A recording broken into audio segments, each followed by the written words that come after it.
Ouais, salut, bonjour tout le monde. Alors aujourd'hui je vais vous montrer un truc, je viens de retrouver ça dans mon chantier. Je vais vous en profiter pour vous parler de ça.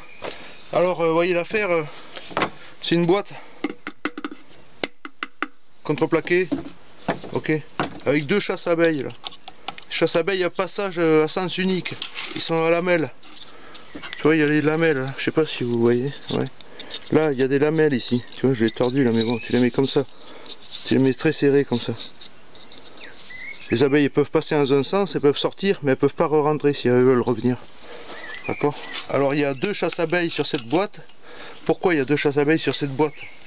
Et cette boîte, elle est comment? Elle est branchée sur un tube, un tuyau. Bon là le tuyau, c'est du tuyau annelé ordinaire, tout à fait classique. Hein. Tu trouves ça pour les... quand tu as des citernes de pinard ou quand tu as beaucoup de miel et que tu veux le faire passer à la pompe. Tu vois, j'ai rigidifié avec une cornière pour que ça tienne droit.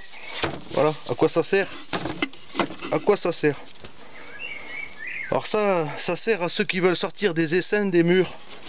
Quand tu as des abeilles qui habitent dans un mur depuis longtemps, qui sont là depuis des années et tout, qui veulent pas sortir, il n'y a aucune autre sortie que le trou dans le mur par lequel elles passent.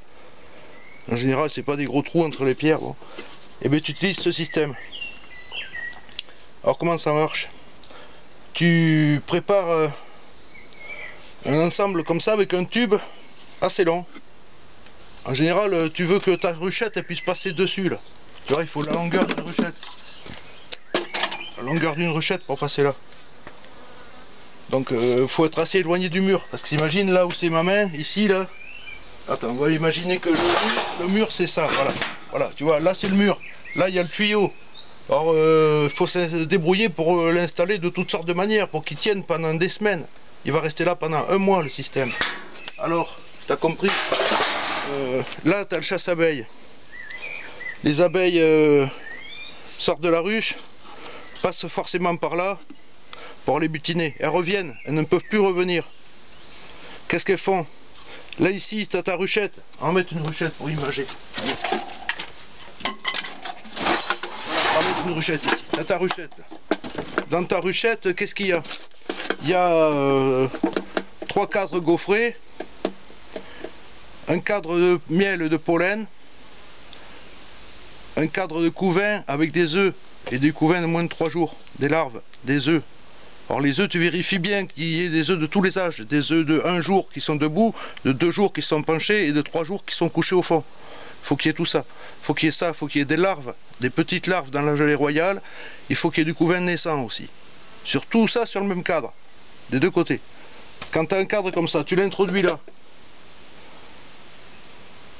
Au début, tu installes le système sans mettre le chasse-abeilles. Tu mets juste le tuyau pour que les abeilles s'habituent à passer par ce tuyau. Tu as bloqué ce tuyau dans le mur avec du plâtre, pour pas qu'il y ait un autre espace de passage que par le tuyau pour sortir de la ruche.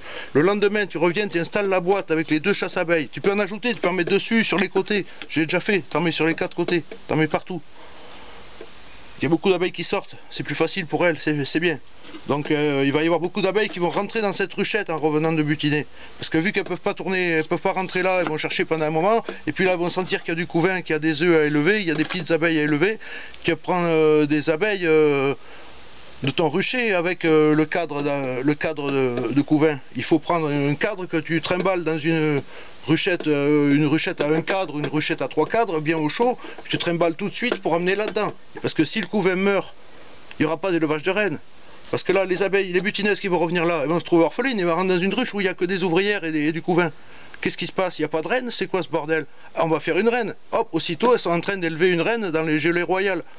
Tu vois, ou dans les œufs. Donc elles vont y relever plusieurs reines. Il y a une reine qui va prendre place là-dedans. C'est pour ça que ça dure longtemps. Ça peut durer jusqu'à 8 semaines cette opération. Il faut mettre ça en place dans des endroits où on a le temps et où on peut s'organiser proprement, où les gens ne sont pas énervés pour que ça dégage tout de suite. Voilà, il faut faire ça dans des endroits calmes. Ça peut faire dans un tronc d'arbre aussi. Il y a toutes sortes d'endroits où vous ne pouvez pas ouvrir pour sortir les abeilles. Parce qu'il y a toutes sortes de raisons qui empêchent d'ouvrir les murs et de fracasser les murs et tout ça. Hein.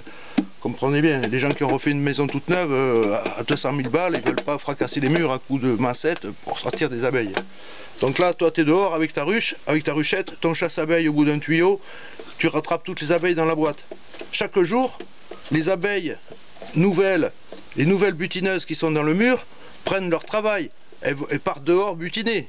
Premier jour où elles sortent, elles peuvent plus rentrer. Qu'est-ce qu'elles font? Elles rejoignent leur sœur dans la boîte. Elles se sentent quand même qu'il y a leur sœur là-dedans.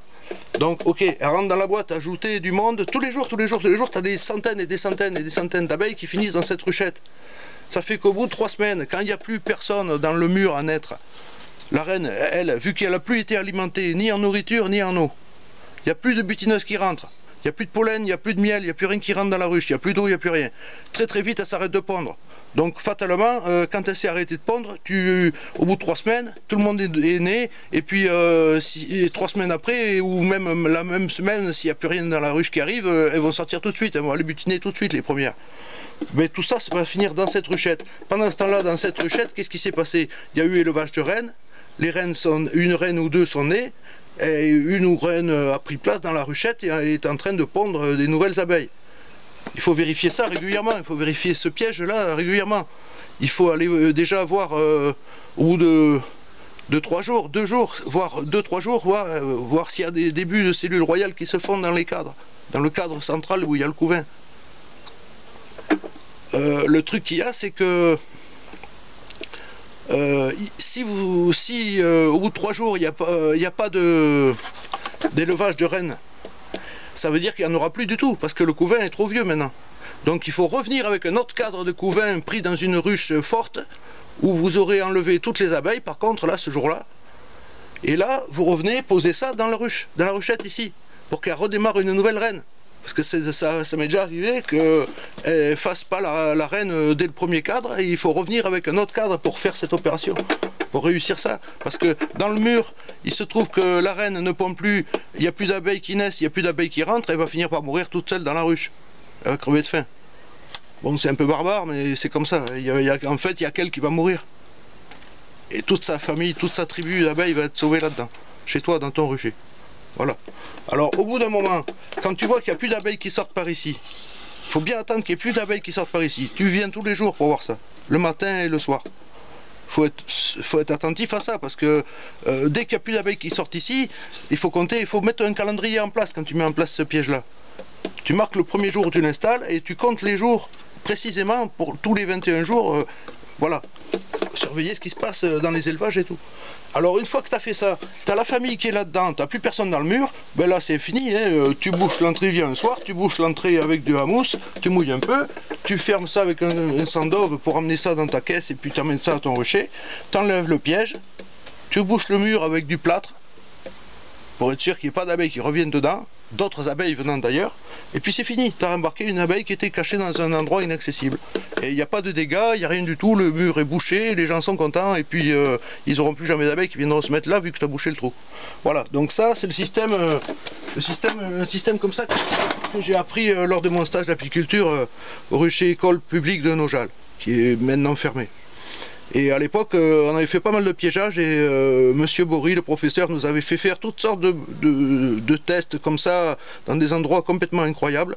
Et après, il fallait le mettre en pratique. Du coup, fatalement, quand tu commences à ramasser des essaims, les gens t'appellent et puis tu trouves des essaims dans des positions où il y a besoin de ce montage. Alors il faut quand même assez long, hein, vous avez compris, pour mettre la ruchette ici. Et il faut fixer ça tout. Ça c'est juste la partie extracteur, si on peut dire, tu vois, le tuyau avec la boîte et les chasses-abeilles. Mais en fait, tout ça, ça fait partie d'un ensemble qui permet de le maintenir fixé. Soit tu mets un escabeau dessous, ou tu condamnes une échelle pour 6 semaines, 8 semaines, là, comme ça, ou tu fais un montage sérieux avec des tréteaux et quelque chose, mais bon, il faut arriver à tenir ça en l'air, contre le mur. La plupart du temps, c'est toujours à des hauteurs à la con, où tu peux pas aller comme ça. Bon voilà, et alors voilà, je voulais vous montrer ce système parce que ça fonctionne super bien, mais il faut être très patient et très organisé, il faut bien suivre le chantier. Voilà, donc si ça peut vous servir, si vous avez des questions, posez les questions, je vous expliquerai ce que vous n'avez pas compris, et puis s'il y a des trucs auxquels j'ai pas pensé, vous le dites, peut-être que j'ai oublié des trucs aussi. Ouais, ça m'arrive souvent ça. Et alors du coup, là, avec ce système-là, vous êtes sûr d'attraper toute la tribu d'abeilles. Toute la famille va finir dans la ruchette. Et là, après, à vous de surveiller ce qui se passe, puis continuer la mise en ruche et tout, comme classique.